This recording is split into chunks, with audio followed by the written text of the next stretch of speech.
আমরা দেখতে পাচ্ছি বর্তমান সময়ে রাজশাহী বিশ্ববিদ্যালয়ে নবরূপে আবাসিক কোটা ফিরে আসছে, যার নাম পোষ্য কোঠা। একজন প্রিভিলেজ শিক্ষার্থীর কাছে হেরে যাচ্ছে মেধাবীরা।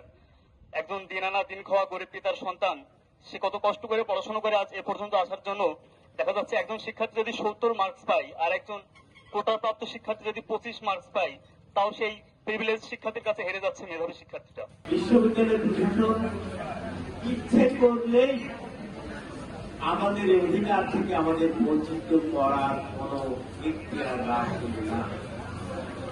আমরা এই প্রাতিষ্ঠানিক অধিকার পাওয়ার জন্য আমরা গত 12/1/2025 রাজশাহী বিশ্ববিদ্যালয়ের রাজনৈতিক দলের ছাত্র ও প্রতিনিধিদের সঙ্গে মত বিনিময় করি।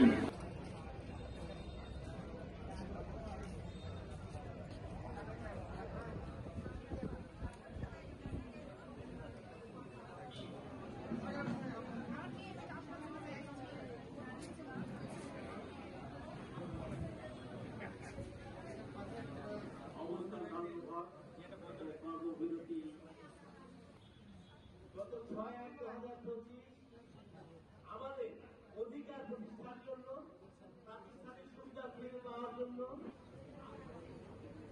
প্রাতিষ্ঠানিক অধিকার।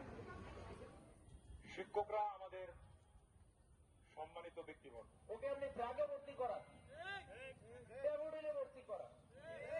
দয়া করে আপনার একটা ক্লিয়ার স্ট্যান্ড নেন। এই পোষ্য কোটা নামে বিক্ষোভ সমাবেশ থেকে আমি একটা অনুরোধ করবো, সবাই তো বিভিন্ন